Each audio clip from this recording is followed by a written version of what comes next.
Reading from Srimad Bhagavatam, Canto 5, Chapter 2, titled The Activities of Maharaj Agnidra, and text number 7.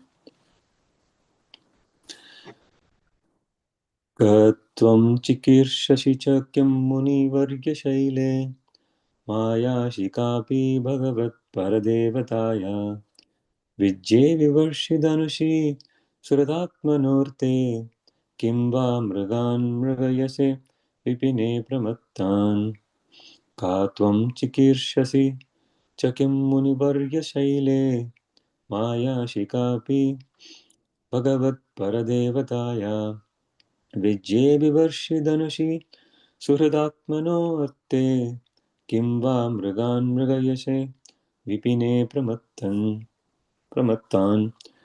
Synonyms: ka, who; tvam, are you; chikirshasi, are you trying to do; cha, also; kim, what; munivarya, O best of munis; shaile, on this hill; maya, illusory potency; asi, are you; kapi, some; Bhagavat, the Supreme Personality of Godhead; Paradevataya, of the Transcendental Lord; Vijay, without strings; Bibarsi, you are carrying; Dhanusi, two bows; Suhrit, of a friend; Atmana, of yourself; Arte, for the sake; Kim va, or Mrigan, forest animals; Mrigayashe, are you trying to hunt; Vipine, in this forest; Pramattan, who are materially maddened. Translation and purport by His Divine Grace A.C. Bhaktivedanta Swami Srila Prabhupada ki jai. Translation: The prince mistakenly addressed Apsara, O best of saintly persons, who are you? Why are you on this hill? And what do you want to do? Are you one of the illusory potencies of the Supreme Personality of Godhead? You seem to be carrying two bows without strings. What is the reason you carry these bows? Is it for some purpose of your own, or for the sake of a friend? Perhaps you carry them to kill the mad animals in this forest. Purport: While undergoing severe penances in the forest, Agnidra was captivated by the movements of Purvachitti, the girl sent by Lord Brahma. As stated in Bhagavad Gita, Kamaistaistairhridajnana, when one becomes lusty, he loses his intelligence. Therefore, Agnidra, having lost his intelligence, could not distinguish whether Purvachitti was male or female. He mistook her for a Muni Putra, the son of a saintly person in the forest, and addressed her as Muni Varya. Because of her personal beauty, however, he could not believe her to be a boy. He therefore began studying her features. First, he saw her two eyebrows, which were so expressive that he wondered whether he or she might be the Maya of the Supreme Personality of Godhead. The words used in this connection are Bhagavat Paradevataya. Devata, the demigods, all belong to this material world, whereas Bhagavan, the Supreme Personality of Godhead, Krishna, is always beyond this material world and is therefore known as Paradevata. The material world is certainly created by Maya, but it is created under the direction of Paradevata, the Supreme Personality of Godhead.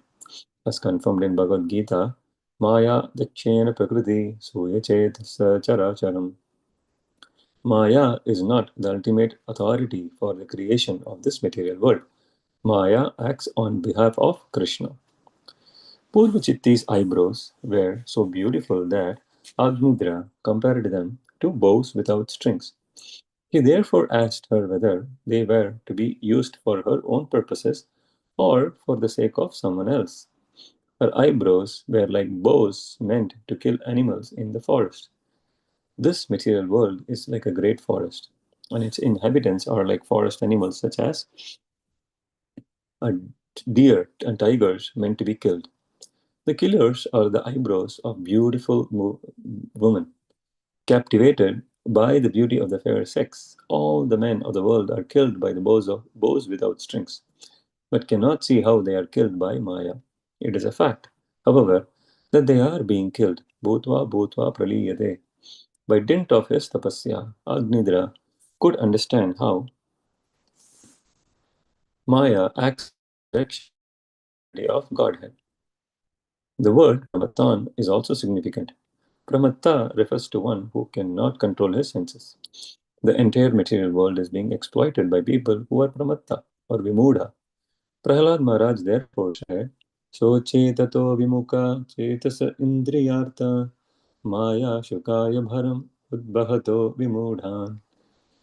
They are rotting in material activities for transient material pleasure and spoiling their lives, toiling all day and night simply for sense gratification, with no attachment for love of Godhead. I am simply lamenting for them and devising various plans to deliver them from the clutches of Maya. Bhagavatam 7.9.43. Karmis who act very seriously for sense gratification are always referred to in the Shastras by such terms as Pramatta, Vimukha, and Vimudha.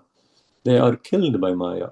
However, one who is Apramatta, a sane, sober person, or a Dhira, knows very well that a human being's primary duty is to render service to the Supreme Person. Maya is always ready to kill those who are Pramatta with her invisible bows and arrows. Agnidra questioned Purvachati about this. End of purport. Namam Vishnu Padaya Krishna Preshta Vedanta Swaminiti Namini Namaste Saraswate Devi Gauravani Pracharine Nirvisesha Shunyavadi Paschatya Deshatarine Jaya Shri Krishna Chaitanya Prabhu Nityananda Shri Advaita Gadadhara Shivasadi Gaura Bhakta Vrinda Hare Krishna, Krishna Krishna, Hare Hare, Hare Rama, Rama Rama, Hare Hare. I humbly seek the blessings of all assembled Vaishnavas and thank you for the opportunity to purify myself by reading and summarizing from Srimad Bhagavatam. I'll try to summarize today's verse based on Srila Prabhupada's purports and a lecture on this topic. So, again, we are in this chapter called Activities of Maharaj. A quick summary of the first chapter of the how the king learned about Maharaj Priyavrata, and then he was wanting to know more about the descendants of King Priyavrata. So Sukadeva Goswami, as we saw earlier, is now starting to talk about the king Agnidra, who was Priyavrata's eldest son. And as we know, Agnidra obediently followed his father's orders after Maharaj Priyavrata had retired to a life of austerity and devotion. So, but the king Agnidra was slightly different in the sense that he wanted to become a resident of Pitruloka, the planet of the ancestors. And for that purpose, one needs to have a son. So, to kind of cater to this need, then the king had a plan. So he went to the Mandara hill where he performed austerities and worshipped Lord Brahma. And then Lord Brahma, being pleased with the king's austerities, appeared and did not appear, but then sent a celestial girl, an apsara called Purvachitti, to the king. So he could fulfill his desire and then also ultimately attain his intention, which is to reach the Pitraloka. So here is where we are in this particular section of this chapter, where the king was in the hill, the hill called Mandara Hill, and then this Apsara came, and then as she strolled past the king, who was meditating, he was disturbed. The ankle bells brought him out of his meditation. And then he basically was so much attracted to her that he is speaking these verses, especially today's verse, where he says, who are you? Where are you from? What are you doing here? Etc. So the main message that comes out of this kind of section, especially this verse, is that the illusory energy or Maya can easily turn a spiritual practitioner towards sensual enjoyment. Yet The instruction for us is that a devotee is unagitated, and we should aspire for that. We see here how Agnidra became agitated during his meditation, and then he broke his practice, and then totally became controlled by the beauty of this woman. And again, this is more of a principle that not necessarily only men are attracted to women, but also we hear different sections of Bhagavatam that talk about other applications of this, where like even um, a woman can get attracted to a man, and even generally one can get attracted to lower pleasures in life. It could be something that totally is not devotional. It could be secret habits that one may have. Thinking, for example, even a practicing devotee may not go and watch a movie, or might not much interested in um, playing some games, or again getting involved in something very very material. But still a devotee aspiring or practicing devotee could have some subtle desires or secret habits that he might be performing intentionally or even unintentionally, and that is also kind of considered this kind of illusory energy or a Maya kind of an impact. For example, if we go to youtube.com, of course, we might be wanting to listen some devotional lectures, but there's always this opportunity or chance that you hit upon so many advertisements that show up, or the other videos that show up on the side, and they might be showing up as like only a 30-second video or a short video in YouTube, and then you might be so tempted to watch it, and thinking, oh, it's such a short time, so it won't impact. But then that's kind of the start of the sort of, if you want to call it like a downfall, where we just get hooked to that, and then we want to watch more of that, and YouTube helps by uh, giving you the same kind of video next time when you log in. So these are the attractions that are kind of present as an impact of my energy. So again, a devotee should be very, very careful.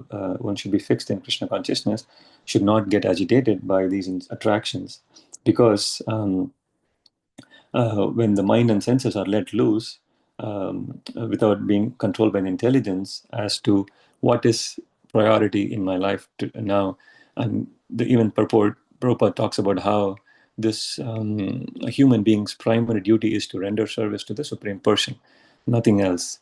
In any form we can connect to the Supreme Person in any amount of time we have is what is required. So that is the main message that comes out of this section. And also, Prabhupada talks about Prahlad Maharaj's prayers or instructions in 7943, and this is one of the verses even Rampan Maharaj covered, where Prahlad Maharaj is so compassionate, and he's feeling for all the rotting souls in these material activities and in this world who are after this transient pleasures, and he's lamenting for them, and he's devising various plans to deliver them from the clutches of Maya.